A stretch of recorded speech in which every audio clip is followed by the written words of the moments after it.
안녕하십니까. 2025년 7월 16일 수요일 장애인 생활신문 미디어 생활 소리로 보는 뉴스 시작합니다. 오늘의 소리로 보는 뉴스 하나, 인천시 와상장애인 이동지원 시범운영 사업 시작, 올해 말까지 결과 분석해 본사업으로 전환 예정. 둘, 장애인 교원 노조, 장애인 교원을 위한 5대 지원 과제 정부에 전달, 특별법 제정 촉구. 셋, 65세 이상 장애인 2명 중 1명, 정부의 빈곤 완화 정책을 가장 시급한 과제로 꼽아. 넷, 올해 중증장애인 44명이 국가공무원 경력채용시험에 최종 합격. 다섯, 여름철 식중독 예방을 위해 식약처, 손보구 가세 수칙 준수 강조. 인천시가 지난 6월 30일부터 와상장애인 이동지원 시범운영 사업을 시행 중입니다. 와상장애인은 스스로 앉는 것이 불가능해 일반 장애인 콜택시를 이용할 수 없고 병원 진료 시 비싼 사설 구급차를 이용해야 하는 등 이용에 큰 어려움을 겪어왔습니다. 인천시는 이번 시범 사업에서 민간 구급차 22대를 연계해 병원 진료를 목적으로 한 이동을 지원하고 있습니다. 이용 대상은 인천시에 거주하며 진단서를 통해 와상장애로 인정된 장애인입니다. 차량 운행 시간은 매일 오전 7시부터 오후 8시까지이며 이용 횟수는 월 2회, 편도로 제한됩니다. 이용 요금은 10km까지 5,000원이며 10km를 초과할 경우 1km당 1,300원이 추가됩니다. 서비스 이용을 원하는 분은 우선 인천교통약자 이동지원센터 콜센터 전화 1577-0320, 1577-0320에 진단서 등 와상장애 증빙 서류를 제출하고 사전 이용 등록을 해야 합니다. 차량 예약은 이용 전날 오전 7시부터 오후 4시 사이에 콜센터를 통해 하면 됩니다. 인천시는 올해 말까지 시범 사업 결과를 분석해 정식 사업으로 전환하고 관련 조례를 개정할 계획입니다. 김인수 시 교통국장은 시범 사업 운영은 인권 침해를 최소화하기 위한 선제적 조치이며 사업 결과를 철저히 분석해 본사업 추진에 만전을 기하겠다고 말했습니다. 함께하는 장애인 교원 노동조합 장교조가 장애인 교원의 실질적인 권리 보장을 위한 5대 핵심 정책 과제를 정부 국정기획위원회에 전달했습니다. 현재 우리나라의 장애인 교원은 전체 교원의 1.5%로 법정 의무 고용률인 3.8%의 절반에도 미치지 못합니다. 특히 장애인 교원 1인당 연간 지원 예산은 약 83만 원에 불과해 보조공학기기 지원이나 근로지원인 배치 등 필수적인 지원이 크게 부족한 실정입니다. 장교조가 요구한 첫 번째는 장애인 교원 지원 특별법 제정입니다. 기존 여러 법령에 산재한 지원 내용을 통합하고 정당한 편의 제공과 재원 확보를 의무화하자는 것입니다. 두 번째로 제안한 장애인 교원 지원센터는 교육부 및 17개 시도교육청에 설치해 보조공학기기 대여, 근로지원인 배치, 상담 서비스 등을 원스톱으로 제공할 예정입니다.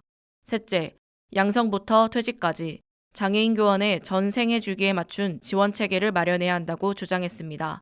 교대 4대 장애인 특별 전형 확대, 임용시험 편의 제공 강화, 전담 근로지원인 제도 도입이 대표적입니다.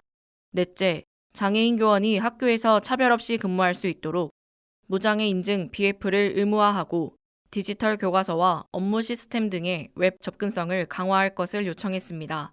마지막으로 장애인 교원이 직접 정책 수립 및 평가에 참여할 수 있도록 당사자 중심의 정례 협의체 구성을 제안했습니다. 김헌용 위원장은 장애인 교원이야말로 진정한 포용의 상징이라며 모두를 위한 교육을 말하기 전에 장애인 교사가 차별받지 않는 환경을 반드시 만들어야 한다고 강조했습니다. 65세 이상 장애인 2명 중 1명은 정부가 가장 시급히 해결해야 할 과제로 빈곤 완화 정책을 꼽았습니다.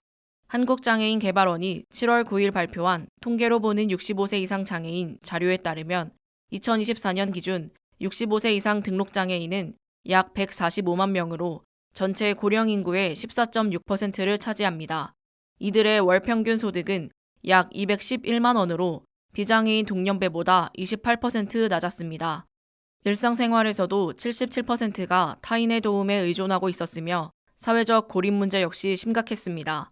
65세 이상 장애인의 39.4%가 혼자 살고 있으며 도움을 요청할 사람이 없다고 응답한 사회적 고립도 비율은 26.3%로 비장애인의 15.5%에 비해 1.7배나 높은 것으로 나타났습니다. 이번 조사는 보건복지부가 수행한 2023년 노인 실태조사에 마이크로 데이터를 활용해 분석한 결과입니다.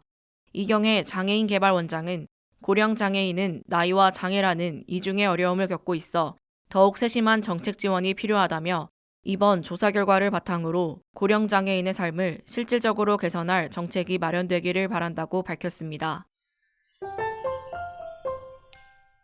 중증장애인 44명이 2025년도 국가공무원 경력경쟁채용시험에 최종 합격했습니다.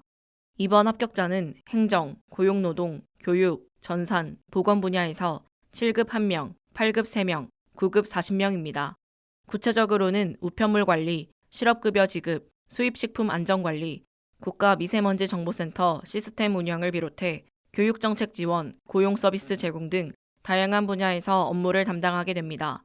합격자 평균 연령은 38.4세이며 장애 유형별로는 지체장애와 뇌병변 장애가 각각 25%로 가장 많았습니다. 인사혁신처는 응시생들의 편의를 위해 수어 통역사를 포함한 특별상황 전담 대응팀을 운영했고 응시 절차도 간소화했습니다. 박용수 인사처 차장은 앞으로도 중증장애인의 공직 진출 기회를 더욱 확대하고 임용 후에도 불편 없이 능력을 발휘할 수 있도록 적극 지원하겠다고 밝혔습니다. 식품의약품안전처가 여름철 살모넬라 식중독 예방을 위해 손보구가세 수칙 준수를 당부했습니다. 손보구가세는 손 씻기, 보관 온도 지키기, 조리기구 구분 사용, 가열조리, 세척 소독의 앞글자를 딴 것입니다. 손 씻기는 비누를 사용해 흐르는 물에서 30초 이상 철저히 씻고 보관 온도는 냉장고 온도를 0에서 5도씨로 유지해야 합니다. 칼과 도마는 육류, 생선, 채소 등 재료별로 구분해 사용하며 교차 오염을 막기 위해 위생장갑도 자주 갈아 끼워야 합니다.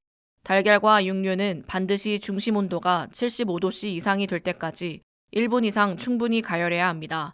또한 조리 후에는 칼, 도마, 식기류를 열탕 소독하거나 살균제를 사용해 깨끗이 세척해야 합니다. 최근 5년간 살모넬라 식중독은 여름철에 집중 발생했고 주요 원인은 달걀, 김밥, 도시락 등 복합 조리식품이었습니다. 지금까지 소리로 보는 뉴스를 애청해주셔서 감사합니다. 장애인생활신문, 미디어생활, 소리로 보는 뉴스 다음 시간에 찾아뵙도록 하겠습니다.